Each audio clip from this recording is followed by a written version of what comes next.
This hour of the Costa Report is brought to you by Dole Food Company, the world's leading producer and distributor of fresh fruits and vegetables. Welcome to the Costa Report. I'm Rebecca Costa, and thank you for joining me for another 2 hours of Straight Talk Radio. I want to take a moment to welcome military personnel who are joining us today over the Internet. And I also want to thank the staff and organizers at the Colorado Health Symposium for their tremendous hospitality in Denver.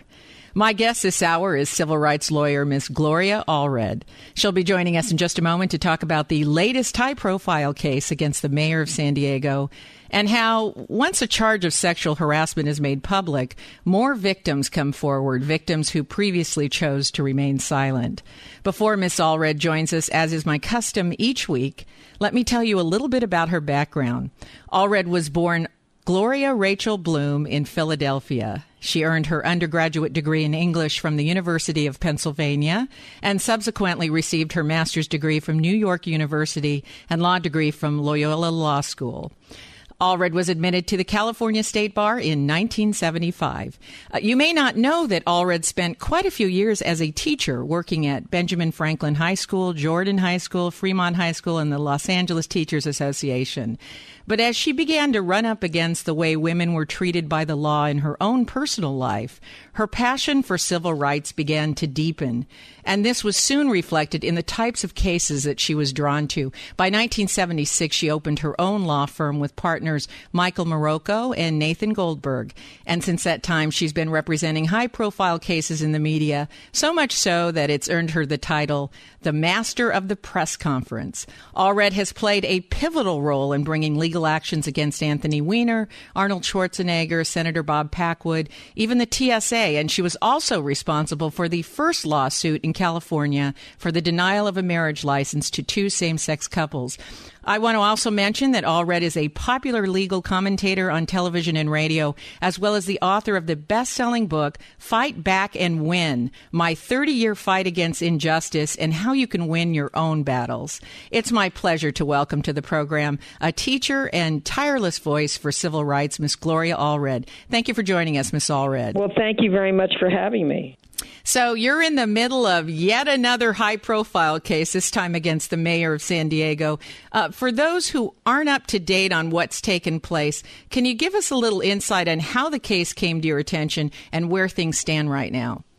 Well, actually, we were contacted by Irene McCormick Jackson, who is or was Mayor Filner's communications director, part of his core team for the city of San Diego. And she alleged that she was sexually harassed by Mayor Filner. We took her case, we filed the case, and we held a news conference. When we did that, it was about 2.5 weeks ago. And after, she was the first one to come forward and publicly identify herself as a victim of Mayor Filner's sexual harassment. Before that, there were just a lot of rumors, but nobody had publicly identified themselves.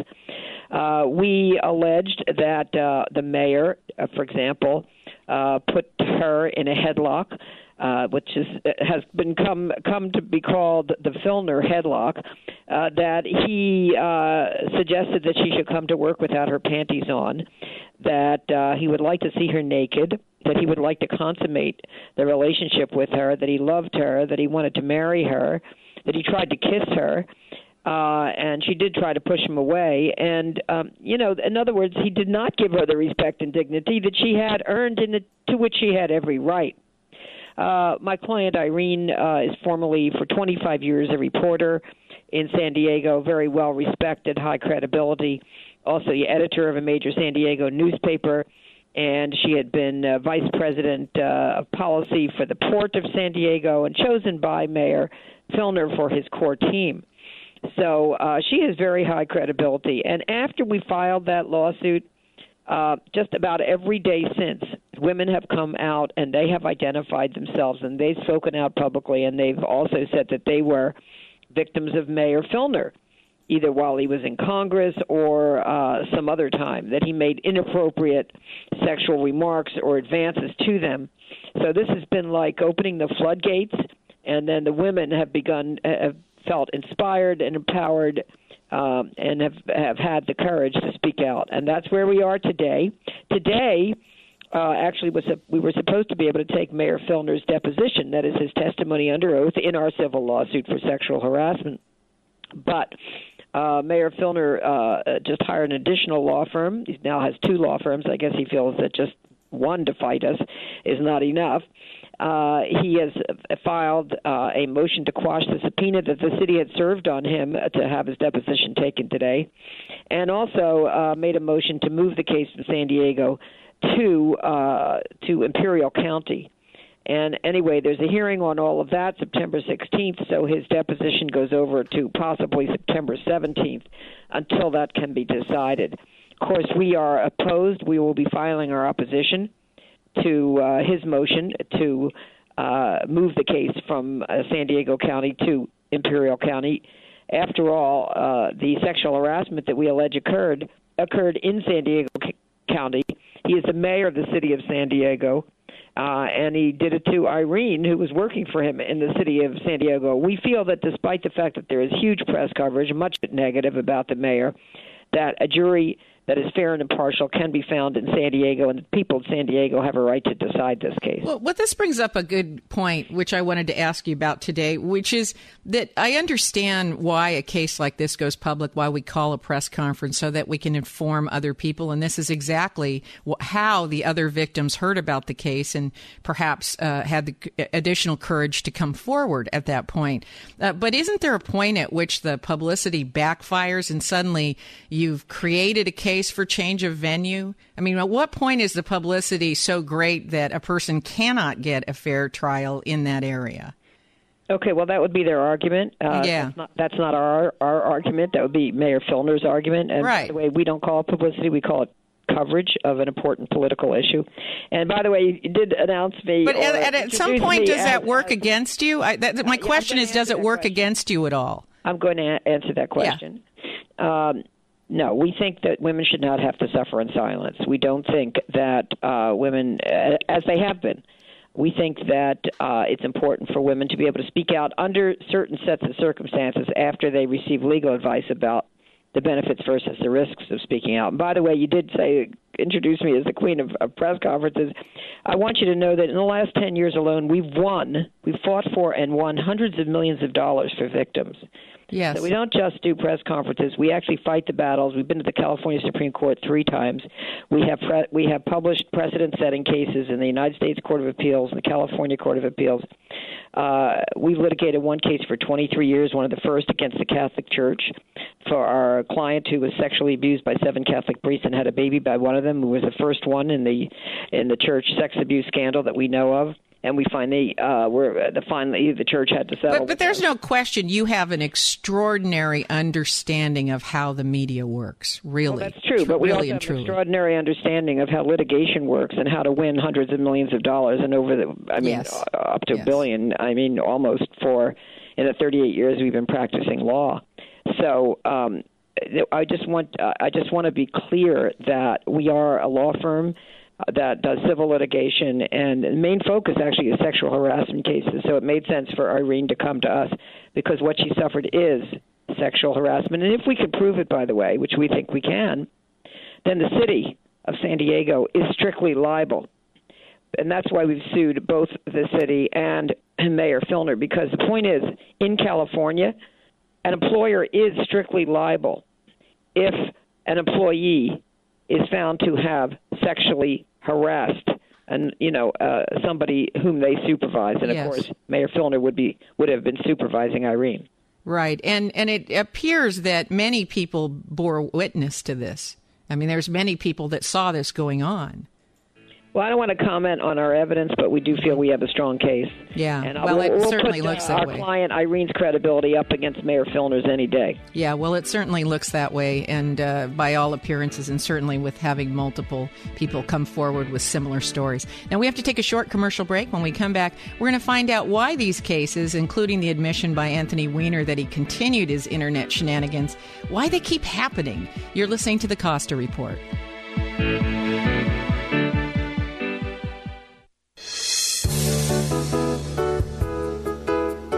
This Legal Minute is brought to you by Nolan, Hammerly, Etienne, and Haas, experienced attorneys providing professional legal services to the Central Coast for 85 years. Hello, this is attorney Stephen Wagner with your Legal Minute. Have you ever said to yourself there ought to be a law for that? Well, often there is.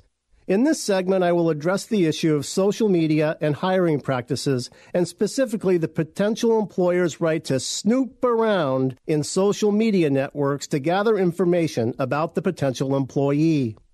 From the employer's perspective, social networking sites must seem like a treasure trove or petri dish, overflowing with valuable information.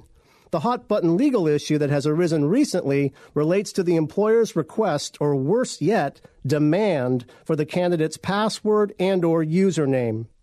It is this conduct by the employer that has sparked outcry and controversy based on privacy rights, and this has led to legislation and the enactment of laws that now prohibit employers from making such demands or requests. Such is the case in California and several other states. It would now seem that the lid has been placed back on the petri dish. However, it is important to note that employers still have a right to access all public information. That is, anything the potential or current employee chooses to share, publish, or make public. In other words, these laws do not protect job seekers from their own stupidity or indiscretions that they decide to gloat about by publishing their escapades on the World Wide Web. So it seems that discretion is still the better part of valor. This is Stephen Wagner, and that's your Legal Minute. Brought to you by Nolan, Hammerly, Etienne, and Haas. Selected in 2013 as one of the top law firms in the United States by Martindale Hubbell. Hi, I'm Lynn Achterberg, and Project PUR is offering free spay-neuter for feral cats to all residents of Santa Cruz County from now through the end of September. Visit us at projectpur.org or call 423-MEOW. Feeding a stray cat? See too many kittens? Take the next step. Visit us at projectpur.org or call 423-MEOW. Help our community become safe, healthy, happy, and humane for feral cats and kittens. Thanks. We always knew Dr. Guy Peabody to be an excellent dentist, and so we're not surprised when once again Dr. Peabody was voted best dentist in Santa Cruz County in the Good Times Readers Poll. But you do not need a Readers Poll to know how good Dr. Peabody is. Just ask his patients. Hi, I'm Robert. I have found Dr. Peabody to be a wonderful dentist, and I would most highly recommend him to anyone. My name's Ramona. My dentistry has never been better. I have beautiful teeth now. It was a very comfortable, delightful experience, and I would recommend them to anyone. My name is Terry. I am terrified of going to the dentist, and they told me about the Guy Peabody sedated dentistry. They're really great people. Visit drpeabody.com, that's drpeabody.com, or better yet, give Dr. Peabody's office a call at 457-0343 and be warmly welcomed and assisted in scheduling your appointment. That's 457-0343. You will be happy you called Santa Cruz's choice for best dentist. Dave Allen here. Remember this, Sunday is 4 p.m. for an array of different world-acclaimed, eclectic, esoteric conversations and guests. Every Sunday at 4 p.m. right here on AM 10 KSO, and realize why. I'm not going nowhere. I've got staying power. Welcome back to the Costa Report. I'm Rebecca Costa, and my guest is civil rights lawyer and advocate Gloria Allred. And before the break, we were talking about the strong and growing case against the mayor of San Diego. So let me ask you the question I think that's on everyone's mind. We have Anthony Weiner claiming that he continued sending lewd pictures on the internet even after he resigned, and then we have other powerful men like Arnold Schwarzenegger and Tiger Woods and Clinton and Packwood and on. And now the mayor of San Diego who they think they can keep a lid on this kind of behavior. But isn't it obvious that every person in the world has got a cell phone and you can't keep these secrets anymore? So why do you think they do it? Because they are only thinking of that moment. They're not thinking future tense. It's the arrogance of power, Rebecca. It's the sense of entitlement. It's the sense that there will be no consequences. They will get away with it. And only the moment matters. That's my thought about it, and I've dealt with many, many of these powerful men. Well, that's why I'm asking you, because not to use a technical term, but it's so stupid. Well, again, in retrospect, yes, it is. It actually, at any point, it is. You're right. Yeah. But they're not thinking about that. They think they'll never be caught, or it doesn't matter, or that what they're doing is okay, or that, because, they do so many other things that are good, that somehow they're entitled to this. There's a lot. I'm not a psychoanalyst, but I am a lawyer, and I do believe when they underestimate women, they underestimate their thought that the women will speak out, that the women will take action, that the women will do something like contact Gloria Allred, and then when they do, they're in deep shock. Like, well, why wouldn't they contact me? So, why? Of course they're going to contact me, because a lot of women know that we're going to stand up to rich and powerful and famous men, and make sure that we get justice for women, because it's not. What happens is people in power often will take advantage of those who are not in power. Those not in power are seen to be vulnerable. And so those who are predators will prey on those who are not vulnerable. Right. And this is just one form of that predatory behavior. Form of that, and it's particularly heinous when it's in the workplace, such as with Irene. That's the reason we have laws, Rebecca, against sexual harassment in the workplace is because Congress has decided that it does interfere with the enjoyment of equal employment opportunity for women to be sexually harassed. Essentially, it puts them in a no-win situation. If they go along with it, well, then the guy may get tired of them and then fire them. If they don't go along with it, then the guy may go into ego shock and also fire them, or fail to promote them, or in some way discriminate against them in the terms and conditions of their employment. So that's why it's an interference, and that's why it's against the law. Right. Either way, you're going to have a punishment. There's going to be some punishment no matter which way you go, right? Well, yeah. In other words, the victim, in a way, will be punished. So what we say is, let's shift the cost of the wrong from the victim to the wrongdoer. And he's the one that caused the problem. He's the one that inflicted the wrong. He's the one that should have to pay for the wrong that he inflicted. It's as simple as that. By the way, in reference to Mayor Filner actually has sought to have the city of San Diego pay for his legal defense. And the city of San Diego said, absolutely not. We're not paying for your legal defense. And what's more, we're cross-complaining against you for any damages we have to pay for the sexual harassment case and any legal fees that we have to pay for this sexual harassment case, because we don't think the taxpayer should have to pay for it. You should. So that's where that is. As to Anthony Weiner, I'm certainly familiar with him because I did represent Ginger Lee. Yes. Who's one of the women who received the sex from Anthony Weiner when he was in Congress, and we called on him to resign, and the next day he did after we went public. Yes. So, yes, as to Packwood, I'm also familiar with him because I'm the one that filed a complaint with the Senate Ethics Committee and asked them to open an investigation into the complaints of sexual harassment by employees and prospective employees of Senator Packwood. As a result, they did open an investigation, and ultimately he was forced to resign.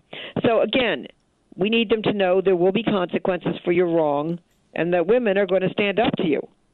Well, now, there can't be any secret without cooperation. And in many cases, I think the victims cooperate by just silence alone. And yet there's all these laws. I mean, women know these laws are out there to protect them. So why don't they come forward? I mean, is this just one of those where you're going to be punished either way, so just keep your head down and move on? Well, when you say that women cooperate, I mean, in the workplace, it's a different situation than it's a stranger in the street. And that's why we don't even talk about consent when we're talking about sexual harassment in the workplace. We talk about whether the gestures, the behavior, the words were welcome or unwelcome. It's not like a rape situation where you can talk about consent. It's different standard. It's welcome or unwelcome. And generally, I mean, if it's sexual harassment, it's unwelcome. If it's welcome, then it's not sexual harassment. But, you got a person who's worried about losing their job or wants to get promoted, and this is the person that holds the power. And, really they're not in a kind of a free situation where they can say yes or no because they're worried about this other thing called their job and their career. Yes. Now, it's important for Irene. She decided. People say, "Well, why didn't you say something right away?" Well, she tried to tough it out. Yeah. That's the thing. When you're a career woman, you're used to toughing it out. I think that's something that people don't understand. The reason you rise to the top of your profession is because you are used to toughing out tough situations. And then this gets thrown into that, I think. Mm-hmm. And so your mentality is, this is just one more obstacle, one more hurdle I have to overcome, rather than saying, well, wait a minute, this isn't a hurdle I should be overcoming. Yeah, exactly. But the good news is that Irene did timely, I might add, assert her rights, and I'm very proud of her that she did. Mm-hmm. And Irene was the first, but I don't think she'll be the last. No, of course not. Now, it's important. She hasn't been the last in the last couple of weeks, but there'll be even more coming forward, is my prediction. Well, we see that happening. 14 who have come forward in the last couple of weeks. Is that right? Is it 14 now? Something like that, I think, yeah. I'm losing count. Many, everyone, every day, just about. I think it's important for people listening to realize that infidelity or an off-color joke, per se, isn't grounds for a lawsuit, because I don't want them stampeding your office, which I'm sure you get as soon as something like this breaks. Existing law has to be broken, such as being fired for pregnancy or unwanted attention. But tell me, like, someone tells an off-color joke, at work, and you feel offended by that. Is that, doesn't there have to be a pattern of continuous behavior? Because these things that McCormick's talking about, they happened over a long period of time. There's an established behavior there, right? Well, it's not such a long period of time. She only began working in January. Mm-hmm. And the mayor only became mayor in January. And now we're in August. So, and the other thing is, by the way, we're always happy to respond to people who think that they may have been sexually harassed. We don't ask them to be their own lawyers and decide, is that enough for sexual harassment? We're happy to look at it and see if we can help them or not. But in reference to your particular example of one off-color joke once, that would be not sufficient for sexual harassment. The sexual harassment, for it to be sexual harassment, it has to be severe or pervasive.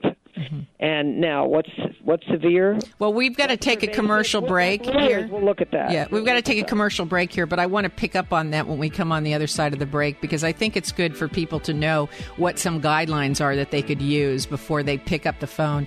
And by all means, contact someone that can guide them through what is legal harassment and what is not. So we're going to take that short break, and we'll be right back. You're listening to the Costa Report.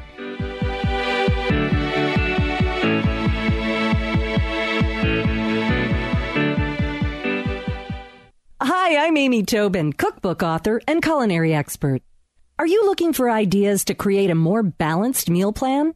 As one of the world's largest providers of fresh fruits and vegetables, Dole makes it easy to eat the right foods. From a wide variety of salad blends and all-natural salad kits to fresh-cut vegetables and a rainbow of your favorite fresh fruit, Dole delivers good nutrition naturally. But Dole goes beyond just offering healthy fruits and vegetables. Dole has their own Nutrition Institute that gives you the knowledge and tools you need to make smart choices about your nutrition and health. Visit www.dole.com for more information about the Dole Nutrition Institute. Be sure to sign up for their e-newsletter to receive delicious recipes, tips, and articles to help you make your meals the best they can be. Visit www.dole.com for more. The Santa Cruz County American Red Cross invites you to join us for the Celebrate the Red Gala on September 27th at the Coconut Grove Ballroom at the Santa Cruz Beach Boardwalk. Join local community leaders and philanthropists to raise money for the Red Cross's life-saving programs and services. The event will feature a champagne reception, buffet dinner, music, and a live silent auction to support the chapter's work. Join us this year as we honor the Mary and Richard Solari family with the American Red Cross Humanitarians of the Year Award. All proceeds raised will go directly toward the mission of helping people prevent, prepare for, and respond to emergencies in Santa Cruz County. To buy tickets or to sponsor the event, visit redcross.org/Santa Cruz. Remember, that's redcross.org/Santa Cruz. Thank you.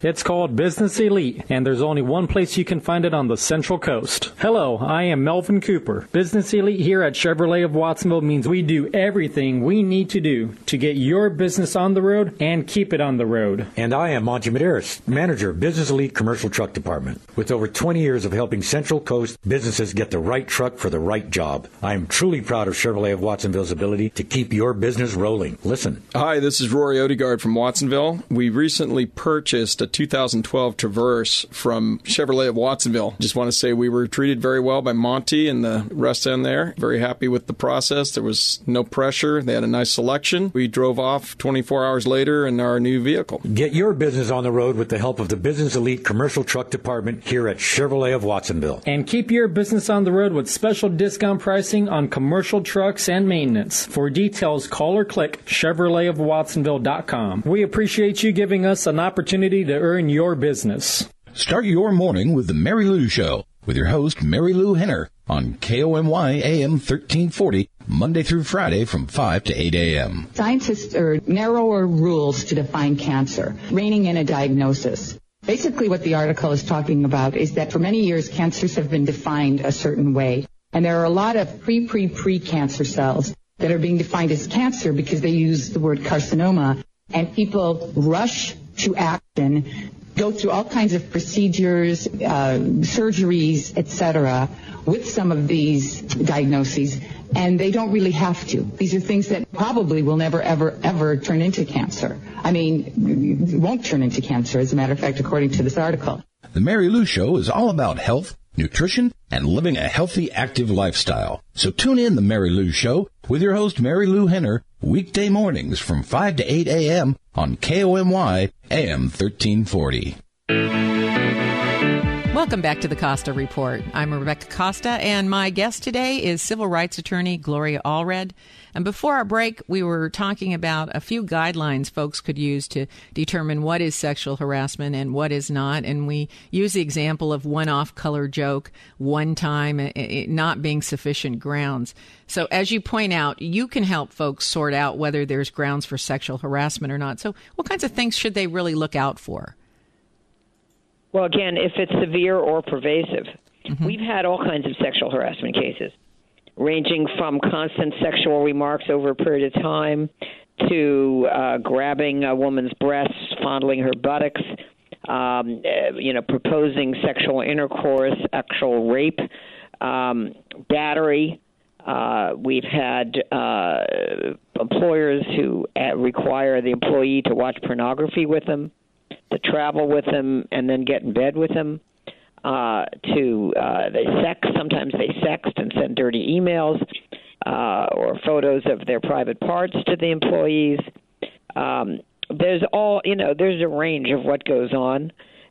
So again, we sometimes there are IMs, sometimes there's texting. We look at everything, and then we can see whether it's going to amount to a case for sexual harassment or not. How about an annoying boss that keeps asking you out, but they do it politely? What about a gray area case like that? It's all, Rebecca, it's all fact-oriented. Yeah. I would need to know what all of the facts are, not just some of the facts. Generally, an annoying boss who asks you out politely is not, there's usually a lot more to it than that. Yeah. Let's have dinner and talk business is not enough. It just really depends on what all the facts are. So I would imagine people don't usually come forward unless it's pretty serious. I would imagine that when someone comes forward, doing this as often as you have, and having listened to as many cases as you have, when someone comes forward, you probably think where there's smoke, there's fire, and there's going to be others that come forward, because most of this kind of behavior isn't a one-shot. There tends to be a pattern of this kind of behavior, even though it may only be becoming public now. Wouldn't you agree? Well, sometimes that's the case. But I also want people to know that when you say coming forward, that doesn't mean it's going to be a public lawsuit. We do we've literally done thousands of confidential mediations that nobody's even known that the woman was, asserting a sexual harassment claim, or that the case was, that there was a case, or who was involved and how that it was settled. and how much it was settled for. Nobody ever knows except for me and my client and the other side. When do you decide that it's a case that should go public and the public should know about? What benchmark do you use? Everything is depending on what is best for the client.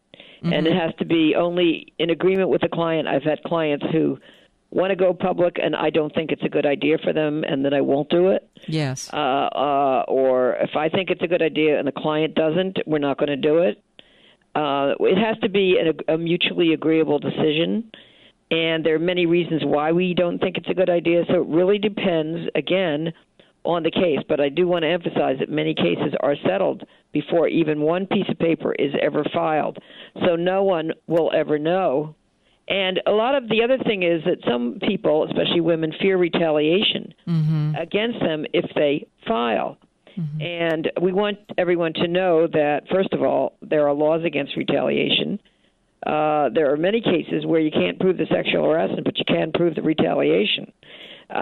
And so, we've been very successful. We just had a case like that, which we were not ready to announce, but we won a very significant six-figure number that a jury awarded our clients recently, where it was a retaliation case. We had another case where we won $18 million for a man who was sexually harassed by a woman.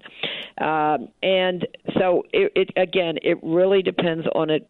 The other thing is sometimes people are afraid of blackballing. They're afraid they won't get another job if it's known they filed a complaint. Again, often it can be handled confidentially. We can get a letter of reference, a good reference for them as part of the settlement, and no one ever need know that they even filed the complaint.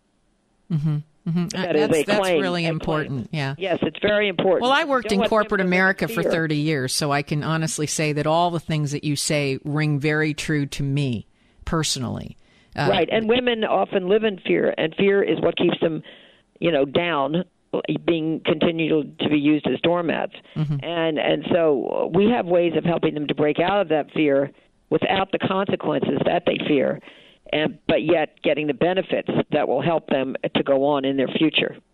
Well, let's talk about the people that are accused. With all these communication devices and, 24/7 news coverage, do you ever feel we run the risk of prejudging the accused before all the evidence comes forward? Well, I don't represent the accused, so I don't have that fear. Well said. That's for their highly paid attorneys to worry about. Or in this case, they're two law firms, right? Not something that wakes me up at night. Yeah. So you're not too worried that the publicity goes on and people make up their minds in the court of public opinion before you even get to trial. Well, I have confidence in my client's case, or I wouldn't be speaking about it. Mm-hmm. So I'm not concerned about it. So let me ask you, how do you think the media's been handling these high-profile cases like Jodi Arias or even the Scott Peterson case where you represented Amber Frey, I believe? Well, the public has an interest in what's going to happen in a high-profile criminal case. After all, if there is a crime, the allegation is that, let's say it's California, committed in California, it's the people versus Scott Peterson. And what that means is that the law of the state of California, for example, maybe murder, has been violated, and a person is accused of violating it. So, the people have a stake in knowing whether their laws have been violated or not. So, fine with me. We pay for the tax. We pay for the courtrooms. We are the taxpayers. We have a right to know what is going on in the courtrooms. Courtroom activities need to be transparent. We need to be able to see the hearings. We need to be able to see the trials wherever possible. And so I have no problem with that. And the court knows how to protect the right to a fair trial for the defendant, hopefully also for the victims. So you would be an advocate for greater transparency? Absolutely. Mm-hmm. Mm-hmm. Including cameras in the courtroom? Absolutely. Mm-hmm. I see. So what about this Trayvon Martin case? How do you feel the media handled that? Well, I think there was a lot of prejudging of the defendant, George Zimmerman. I'm a civil rights attorney. We've done many, many race discrimination cases. We still do race discrimination cases. Yes. So we care about the fact that often minorities, as well as women being the majority of minorities, have often been the victims of discrimination, stereotyping. And I understand, that a lot of young African American men have been targeted, perhaps often because of their race. That's a general principle that has been true, and that's why it resonated. Having said that, there are strict rules and laws that have to be applied in a court of law. In this case, the evidence was such that the jury believed that they had sufficient evidence that George Zimmerman could assert his right to self-defense. In other words, that it was George Zimmerman admitted killing Trayvon Martin, but the question was, is it a justified killing? If he legitimately exercised his right to self-defense, then it was a justified killing and not second-degree murder. Regardless of race. And not manslaughter. Mm-hmm. And I think that the prosecution did not carry their burden proving guilt beyond a reasonable doubt of second-degree murder or manslaughter, and the jury had sufficient evidence to acquit, and they did. Mm-hmm. And I don't think it was much of a shock to most legal commentators. When you look at the law, it was a bit of a shock to many people who were not applying the law, but who had this vision that Trayvon, a young teenager who clearly was there not to commit a crime, but, just to walking along in the rain to try to get to a place where he had every right to be, even though Trayvon had not committed any crime by being there, that also George Zimmerman apparently did not commit a crime by killing him. Yes, I agree. And many legal scholars, as you say, were not surprised by the outcome, but I think the public certainly was.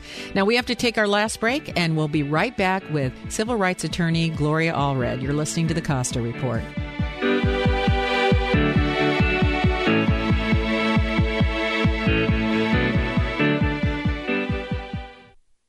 What does your website do for you? Does it simplify doing business and automate routine tasks? Does it connect with your target audience and bring new business?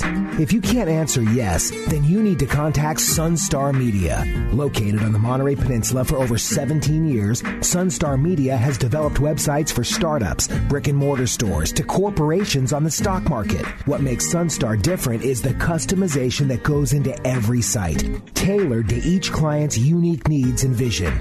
Sunstar's experienced pros keep you ahead of the game with their custom-fit development process for website applications that cater to your company's specific needs.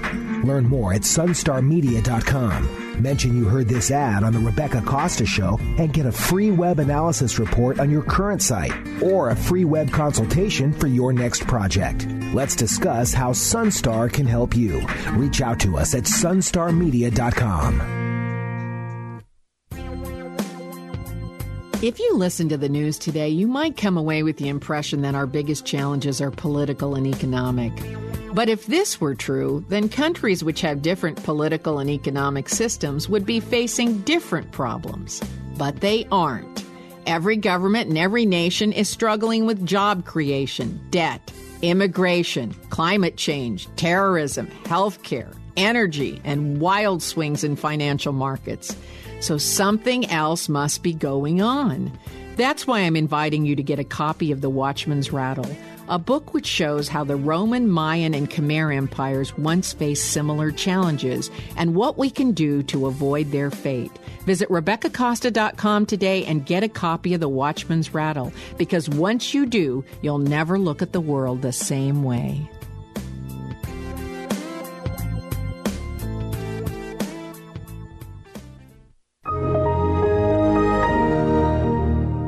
Hey, buddy, it's me, your laptop. That's right, your little modern marvel of technology you've been abusing for months. Dude, we need to talk. Do you really think that those free PC Fix-It programs are any match for today's spyware and malware? Not to mention the NSA and some of those websites you've been visiting. Now, I'm not here to judge, I'm just saying. You need to take me to Peter and the friendly staff at User Friendly Computing to get me back into tip-top shape. Tired of unfriendly computer support, slow computer, viruses, spyware? No problem. Call the friendly computer experts at User Friendly Computing. We take care of all your PC, Macintosh, and laptop needs. Mention KSCO and get a free $50 diagnostic. Visit us today at 505 River Street on the way to downtown Santa Cruz, across from Gateway Plaza. We give you a choice, Drop your computer by the shop, or we'll come to you. Call us today at 423-9653. User-friendly computing. Whoa. The moment my son saw a redwood tree. It's huge! Is the moment I knew that for him, You can't even see the top of that thing. even the sky has no limit. There are some moments only the forest can inspire. Find yours at discovertheforest.org. Learn about forests near you and discover cool things to do when you go. Your moment is out there. Find it at discovertheforest.org. Brought to you by the U.S. Forest Service and the Ad Council. This Sunday on Eat, Drink, Explore Radio, we delve into barbecue like it's only done here in the Golden State. Also, lettuce prices on the rise as the eastern U.S. buys up California produce, and finding the best local spot to view next week's Perseid meteor shower. Get the latest food, beverage, and travel news Sunday mornings 8 to 10 live right here on KSCO AM 1080. Eat, Drink, Explore Radio, your lifestyle information source. Welcome back to the Costa Report. I'm Rebecca Costa, and my guest today is attorney Gloria Allred. So let's move on to a different question of whether there may be too many lawsuits. What do you say to folks who feel that we're clogging up the courts because every time there's a gender or a race difference, we seem to immediately go there? But as you point out in the Zimmerman case, that was about justifiable homicide or not, right? Yeah, clogging up the courts when there's a gender and race discrimination case. For example, in employment, yeah, that's something that big corporate defendants and the wrongdoers usually use that kind of phrase. Yeah. Because they don't like having to be accountable for their actions. We think the courts are there in order for people to be able to assert and protect their rights and vindicate their rights. So that's what courts are there for. You know, wrongdoers do have the ability to resolve matters generally without a lawsuit. And generally, we give them that opportunity. Mm-hmm. You know, we'll send them a letter. We'll try to work it out through an amicable alternative dispute resolution procedure like a mediation before a lawsuit is filed. But some people are foolish, and they just think that they want to try to fight it all the way. They'd rather spend, maybe hundreds of dollars, if not millions, in fighting a lawsuit rather than resolve it early on, which is always a foolish thing for wrongdoers. But, that's the point. The point is we have a record of success, so they know that we're willing to go the distance for as long as it takes and fight that battle. We fought, we're usually in a David and Goliath situation or David and Goliath situation where we represent the individual, against the institution, against the powerful interests, the big CEO or the supervisors or, frankly, the guy who's battered his wife or sexually abused a child or, these are all kinds of things that we do, or perhaps had a mistress that, that he's lied to, or he's given her a sexually transmitted disease and she didn't know that he had it. And, we do, the wrongdoers are always concerned. They always say things like clogging up the courts. And what we say is, you have a chance to resolve this without a court battle. But if you don't want to take that opportunity, well, then it's going to be war, and we will fight you, and we will be successful. So you can choose what you want to do. Right. How about the mayor of San Diego? Let's take that case. How did he have a chance to resolve his wrongdoing? Well, I mean, the day that we filed the lawsuit, he could have had his attorneys contact us and resolve it. He has, let's put it this way: to date, it's not yet resolved. Right, but his first response was denial. As I recall, as the story was unfolding, he denied that any such thing had occurred. Well, in essence, he has. He's given vague, I was wrong. I'm sorry for those I offended. This isn't about offense. This is about harm. This is about damage to women. This is about not respecting women and not affording them the dignity to which they are entitled. This is about acknowledging what you did wrong, mm-hmm. and then taking care of those whom you have victimized. That's what it's all about. He's away getting so-called therapy for 2 weeks now. He's supposed, he just ended the first week. Tomorrow's the end of the second week, and we need him to be accountable. That's what this is all about. He's not yet been accountable, and that's why the women keep coming forward.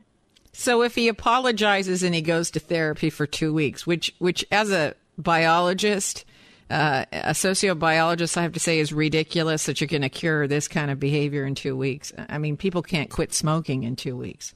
So who are we kidding? But okay, that's how I feel. Yeah, right. So I'm sorry, but there's a lack of reality here. There's theater that's taking place, and we have to call it for what it is. So he goes to therapy for 2 weeks, and he says, "Okay, I'm ready to come back to work." Obviously, from now, I've got my own standards. My standard says that's not enough accountability, not by a long shot. Well, here's what we want, Rebecca. We want justice for the people of San Diego, and we want justice for Irene. Justice for the people of San Diego, I think, would be that the mayor resigns, and 77% of all the people in the most recent polls want him to resign. And then we could talk about justice for Irene. And we'll talk about what that justice will include. But this is a horrible situation. It's been a nightmare for the people of San Diego. It's brought shame and disgrace upon the city, and it's time for this nightmare to end. Well, I think you've said that absolutely perfectly, because it is time for the nightmare to end, and the way that it ends is full accountability. Not I'm going to go to therapy for 2 weeks. Full accountability is making recompense to the victims and also to the city for who has employed you to represent them. And obviously the poll numbers that you give me come as no surprise. Now, as you point out, the trouble with suing or being sued, of course, is whether you're guilty or not, you're on the right side or not, you pay a price, and that price can be the public perception of you, legal fees, time away from work, friends, your family, and the repercussions to them. But there's really no way for an innocent person who's sued, and this certainly doesn't apply to the mayor of San Diego, but there's no way for an innocent person who's sued to avoid the reality that it's going to cost them also to prove that they're innocent. And I will tell you that it's one of the big reasons I sold my company in Silicon Valley, because as we got bigger and bigger, we just found we were fighting so many lawsuits, it just wasn't even worth it to me. Every day somebody was coming forward with something. And some of those cases were legitimate, and where they were, we immediately ran forward and said, are wrong. We didn't realize that was going on, and we want to make recompense. And as you say, when a pathway was available for us to make it right, we took that pathway immediately. But so many people just seem to fight it, and it winds up costing them so much more. Why not just resolve this? Why wouldn't the mayor come forward and just resolve this? Well, he hasn't so far. He has filed this motion to transfer to change of venue to Imperial County. He has made a motion to quash. He's out there in so-called therapy. He's essentially MIA. Nobody knows where he is at this point, missing in action. But, the opportunity is always there to try to resolve it amicably, and we'll see whether or not he accepts that invitation to have an amicable resolution. And how about the city of San Diego? What's been their response from a government standpoint? How have they responded to you? Well, the city of San Diego, definitely, I think it's clear that the officials want him to resign. Mm-hmm. I mean, everybody in the Democratic Party practically wants him to resign. We've heard from Nancy Pelosi, Debbie Wasserman Schultz, Senator Feinstein, today from Senator Boxer. Mm-hmm. Everybody's the head of the state Senate, the head of the state assembly. Everybody wants him to resign, the San Diego County Democratic Central Committee. So I don't know who his base of support is anymore, because I don't think there is very much of anything remaining. Yeah. And he needs to read that handwriting on the wall and say, you know what, unfortunately, I got to go. Yeah. Well, hopefully that will be the outcome. Now, before we run out of time, let me ask you how listeners can keep in touch with you. Do you have a website or a blog that they can do? They can go to gloriaallred.com, mm-hmm. and then they can find my webpage, find out how they can contact our law firm, find out they can see my statements on various issues, including this, videos, and just kind of find out more about what we do and what we're all about. We have 10 attorneys. And we are a plaintiff's law firm, and we love to fight the good fight and win justice for our clients and help to empower them and show them that they have the courage and the strength to fight back and win. And I thank you so much for inviting me onto your show today. It's been a pleasure. Well, thank you. I just want to thank you before you leave for speaking up for folks who might not otherwise have a strong voice as yours, and for taking time to be with us today. Thank you, Miss Allred. Thanks, Rebecca. Have a good weekend. You too. Okay, bye-bye. If your station is leaving us after this hour and you'd like to comment on today's program, you can email me at RebeccaCosta.com or find us on Facebook, Twitter, LinkedIn. We're all over the internet, so please drop me a line and let me know how you feel about today's interview. And if you missed the full interview with Gloria Allred or any of our other shows, you can download previous programs from our website, Apple, iTunes, Podbeam, and our brand new YouTube channel. And I also want to remind you that if you haven't ordered your copy of The Watchman's Rattle, please take a moment right now and go to RebeccaCosta.com and order your copy. People are always wondering what they can do to get the media to report the way we used to. And this is one very easy thing that you can do. Just purchase a book, because all proceeds from book sales keep the Costa Report on the air. So do your part right now. Go to RebeccaCosta.com. My guest next week is attorney, actor, and former Senator Fred Thompson. And I'm going to admit to you, I won't do this next week, but I'm going to do it now. I am a big Fred Thompson fan, always have been, and that's before he went on Law and Order, by the way. Thompson served on the Senate Watergate Committee and has a lot to say about how the investigation into Benghazi must be handled to make certain the truth comes forward. Don't miss Fred Thompson right here on the Costa Report, the one program you can count on week after week to put principles ahead of politics. Now stay tuned for the second hour of the Costa Report when we hear what you have to say about our interview with Gloria Allred. Is she right? Is she wrong? Let's let you decide.